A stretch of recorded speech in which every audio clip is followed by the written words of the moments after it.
Deuxième partie du retour sur nos enquêtes avec Marine Turchi, bonjour, que les lecteurs de Mediapart connaissent bien, spécialiste des questions du Front National, et notre confrère de Marianne, Mathias Destal, bonjour. Alors, vous êtes les auteurs d'un livre qui sort aujourd'hui, dont on parle déjà beaucoup, comme on dit, qui s'appelle « Marine est au courant de tout ». C'est un livre enquête qui fracasse la communication, l'image de dédiabolisation de Marine Le Pen et des siens en ayant, vous avez depuis plusieurs années tiré un fil rouge, l'un et l'autre, qui est celui de l'argent et qui, en quelque sorte, révèle une sorte d'escroquerie que pourrait incarner Marine Le Pen, escroquerie financière, puisque le parti est parmi l'un des plus cernés par la justice anticorruption aujourd'hui.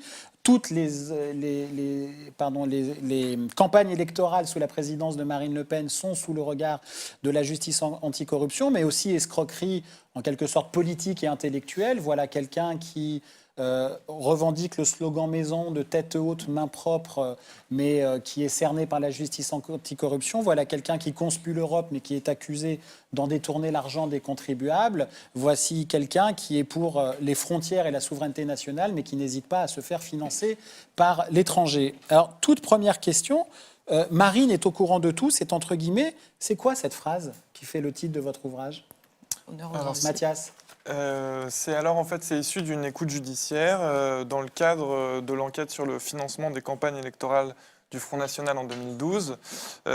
C'est suite à l'ouverture d'une information judiciaire, mise au courant Frédéric Chatillon et Axel Lousteau, qui sont deux très proches de Marine Le Pen, se passe un coup de téléphone suite à une discussion qu'a eu Axel Lousteau avec Marine LePen. Alors, Axel Lousteau, qui est un trésorier du micro-parti de Marine Le Pen, et Frédéric Chatillon, le trésorier, et Frédéric Chatillon, qui est le prestataire en chef, en quelque sorte, du Front National, dans ses activités de propagande. Deux amis de 30 ans, qui sont tous les deux issus du groupe Union Défense, donc un ancien syndicat violent d'extrême droite. Le GUD, et qui par ailleurs donc, sont des amis de faculté de Marine Le Pen. Ils se connaissent depuis très très longtemps. Ils ont monté ensemble, quand elle est arrivée au Front National, au pouvoir, à la présidence du parti, ils ont en parallèle grimpé dans les échelons de l'arrière-boutique financière notamment. Et donc c'est à ce moment-là, au moment de l'ouverture judiciaire de cette fameuse enquête qui porte sur une surfacturation des kits de campagne pendant les élections, des soupçons d'escroquerie au préjudice de l'État. Ils sont renvoyés en correctionnel. C'est-à-dire qu'ils vont être jugés pour un procès. Ouais. Il se passe ce coup de téléphone et à ce moment-là, Axel Lousteau dit à Frédéric Chatillon « J'ai eu Marine Le Pen au téléphone, elle est très en colère parce que elle est au courant elle vient d'apprendre qu'il y a l'information judiciaire qui va être ouverte. » Et Frédéric Chatillon lui répond « Mais je ne comprends pas, elle est au courant de tout depuis le début. » Alors, donc c'est notre fil rouge. Alors, ce que ça montre, et le titre le documente en quelque sorte, c'est que vous prouvez pour la première fois, je crois, de manière aussi précise et méthodique, documents et témoignages à l'appui, l'implication personnelle de Marine Le Pen dans les financements occultes présumés de son parti, le Front National. Et par ailleurs, il y a une dimension idéologique, non pas dans votre travail, mais dans le propre piège qu'elle s'est tendu elle-même. Elle a confié les clés financières de son parti à une espèce de camarilla d'hommes d'affaires. Vous avez cité Frédéric Chatillon, Lousteau et d'autres, qui sont des anciens du GUD ou de groupuscules néofascistes, pour certains même néo-nazis, qui ont pris la main sur les finances et qui est donc à mille lieues des déclarations aujourd'hui vertueuses de Marine Le Pen vis-à-vis de ce type de positionnement idéologique. Alors en fait, on construit vraiment le livre en deux parties, c'est-à-dire qu'on explique qu'elle est passée un peu d'un fonctionnement à un autre, d'un système à un autre. Celui de son père, le clan familial d'abord, dans lequel elle a baigné pendant des années. C'est pour ça que le livre commence très tôt sur Jean-Marie Le Pen, sur les histoires de lingots d'or, sur la confusion des genres, la porosité entre la sphère privée, la sphère publique, le parti, la famille, les portes qui claquent. Donc c'est cet environnement dans lequel Marine Le Pen a grandi. Et puis il y a la rupture de 2005 qui est importante parce que Marine Le Pen claque la porte de Montretout un jour où il y a des déclarations de son père sur l'occupation allemande dans Rivarol. Et là, elle va construire son équipe. Et c'est intéressant. Alors, juste coup, Marine, parce que quand on lit le livre, elle a l'air assez sincère, d'après les témoignages de ses proches, sur la forme de dégoût ou en tout cas de retrait, de distance qu'elle peut avoir par rapport aux propos de son père sur Pétain et l'occupation. Et pourtant, elle a dans son premier cercle des gens qui se signalent en faisant des saluts hitlériens, célèbrent l'anniversaire d'Hitler qu'ils appellent tonton, font des blagues sur la Shoah. Elle quitte un clan à qui elle reproche des saillies qui sont qualifiés d'antisémites pour un autre dont on révèle justement les soirées grâce à des témoignages internes, des témoins de ces soirées qui racontent des bras levés, des croix gammées, des chants nazis. Enfin, c'est extrêmement lourd, c'est des récits extrêmement glaçants. Et donc, il y a une incompréhension qui est aussi dans la bouche de certains frontistes qu'on a rencontrés qui disent « mais pourquoi elle évince son père rupture énorme, familiale, politique, etc., pour mettre finalement, enfin pour conserver ce groupe qu'on décrit qui fait effectivement, qui n'a pas rompu avec tout son engagement de jeunesse, c'est-à-dire un GUD, un groupe Union Défense qui est extrêmement antisioniste, pour ne pas dire antisémite pour certains, dont on révèle voilà, des photos, des messages Facebook. On apporte énormément d'éléments. Je pense notamment à la note DRG de 93 sur Frédéric Chatillon. Donc, un rapport de police des feux des renseignements généraux, très circonstancié. Qui est transmis au ministère de l'Intérieur. Hein. Et puis, entre autres, on trouve Frédéric Chatillon, 90, fait un salut hitlérien dans une manifestation à Paris.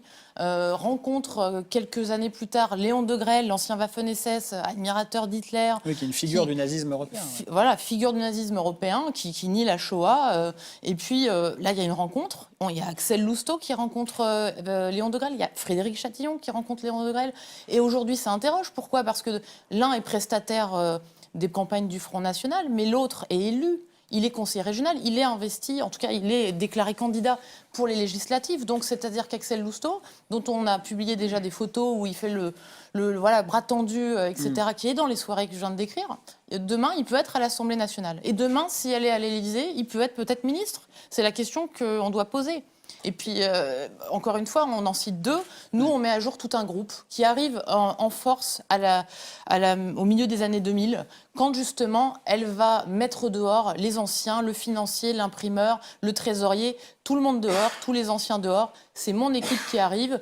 Et ils prennent les marchés, ils prennent le micro-parti. Et ils sont aujourd'hui, enfin, ils valent à Marine Le Pen un certain nombre d'affaires que tu as citées sur les financements des campagnes du Front National depuis que Marine Le Pen a pris sa tête. Toutes les campagnes font l'objet d'enquêtes judiciaires, dont on parle peu, à part l'affaire Jeanne qui a été renvoyée en correctionnel. Mais il y a eu des nouvelles enquêtes ouvertes en octobre, en novembre, et qui font peu l'actualité pourtant. Mais... Quand on vous lit, et que ce que vous documentez de manière saisissante, c'est cette dédiabolisation qui est en miettes, en réalité, ce qu'on nous vend depuis 15 ans sur un nouveau visage, une nouvelle génération du Front National. Comment elle réagit, Marine Le Pen, quand on l'interroge là-dessus, sur ces liens avec des gens qui n'ont rien renié de leur passé pro-hitlérien, pro-nazi, antisémite. Le dit Frédéric Chatillon, qui est très discret médiatiquement, mais proportionnellement inverse à son emprise financière sur le parti. Vous racontez qu'il a même été le caissier d'une librairie qui vendait des ouvrages antisémites, négationnistes. Qu'est-ce qu'elle dit, Marine Le Pen, là-dessus ? La seule réponse, c'est un prestataire. C'est la réponse qu'elle a même servi à des frontistes qu'on a rencontrés. Depuis 10 ans, c'est le même discours. À chaque fois que les gens viennent nous dire « mais quand même, Frédéric Chatillon, c'est un peu gênant ». Louis Alliot lui-même a émis plusieurs doutes depuis... Donc le compagnon de Marine Le Pen. Le compagnon de Marine Le Pen, le vice-président du Front National, a émis publiquement et en privé plusieurs réserves, c'est le minimum qu'on puisse dire, sur ce groupe. Et pourtant, ils sont encore là. Et Marine Le Pen ne dit rien, si ce n'est c'est un prestataire. Il n'a pas de vue sur la ligne politique. Alors non seulement, selon nous, c'est faux, parce qu'il y a un rôle politique de Frédéric Chatillon. Il va aider à la recherche des parrainages en 2012. Il va dans les voyages internationaux de Marine Le Pen quand il ne les organise pas, comme ceux à Rome. On l'a vu encore récemment à Coblence, à Vienne. Il est aux côtés de Marine Le Pen, en plus d'être un prestataire. Mais par ailleurs, il y a tout un groupe. Il y a Philippe Péninck. Il y a Nicolas Philippe Crochet, Péninck, c'est il y a un Axel avocat Lousteau. fiscaliste qui est à la fois une éminence grise de Marine Le Pen, une sorte d'ange gardien des Gudards, et qui, pour l'anecdote, est celui qui a ouvert le compte suisse de Jérôme Cahuzac, le premier compte suisse non déclaré. Une dernière question, puisque le temps file, avant que nous passions la main à nos amis du Bondi Blog et Nassira, que tu vas rejoindre à cette place, enfin rejoindre plutôt Edoui Plenel pour animer la suite de la soirée. Il y a une autre forme d'escroquerie incompréhensible vis-à-vis de l'argent du Front National et de ce que ça révèle de ce parti. C'est, voilà, je le disais tout à l'heure, un parti qui est pour la souveraineté nationale, qui est pour la fermeture des frontières et qui n'hésite pas à se mettre entre la main d'une puissance étrangère. C'est ce qui avait été révélé notamment dans Mediapart et que vous documentez là aussi, les financements russes. Ça ne suscite pas de questions dans l'environnement de Marine Le Pen que peut-être, en tout cas une candidate à la présidence de la République, puisse être entre les mains à ce point d'une puissance étrangère? Mathias, Marine? Là-dessus, justement, la réponse qu'on a le plus entendue, c'est quand même, finalement, on n'a pas de financement, alors on va le chercher là où on peut. Mais ça pose question parce qu'on révèle un voyage qui a jusqu'à présent été passé sous silence, ou en tout cas qui n'était connu que pour l'un des personnages, c'est-à-dire que c'est un voyage dans le Donbass pendant les élections. Donc une région en Ukraine. Voilà, une région en Ukraine. 2 mois après la signature du prêt russe obtenu par le Front National de 9 millions d'euros, l'eurodéputé Jean-Luc Schaffhauser, qui est l'intermédiaire du prêt russe, se rend dans le Donbass. C'est un signal très fort envoyé à Vladimir Poutine parce qu'aucun élu français ne se rend ouvertement pour soutenir là-dessus les séparatistes pro-russes. Donc Jean-Luc Schaffhauser s'y rend, mais ça on le savait. Mais ce qu'on découvre avec des billets d'avion, avec des emails, c'est que le directeur de cabinet de Marine Le Pen lui-même est du voyage. Et ça, c'était gardé secret. Qu'est-ce qu'il fait là 2 mois après la signature du prêt russe? C'est une sorte de remboursement symbolique du prêt? Et surtout, c'est une question qu'on peut poser parce que le voyage, d'après les emails qu'on s'est procurés, est organisé par Louis Alliot. Il est co-organisé par Louis Alliot. Donc on voit bien que là-dessus, c'est des éléments qui n'ont pas du tout été apportés à la connaissance du grand public et même pas du Front National. Je pense que beaucoup d'élus Front National vont découvrir ça dans le livre aujourd'hui. Donc ça pose une question d'indépendance. Et puis il y a une enquête qui est ouverte aujourd'hui sur les commissions versées à l'intermédiaire de ce prêt russe. Donc on voit que cette histoire de Russie, elle revient encore 2 ans plus tard avec beaucoup de questions sur la table. Donc sur ces questions-là, le FN n'a rien à envier à ceux qu'il dénonce toute la journée. Merci beaucoup. Donc ça s'appelle « Marine est au courant de tout ». J'ai envie de dire que c'est un peu l'histoire de la vraie Marine Le Pen et pas celle que l'on voit sur les plateaux de télé et des chaînes info en continu. Alors avant de passer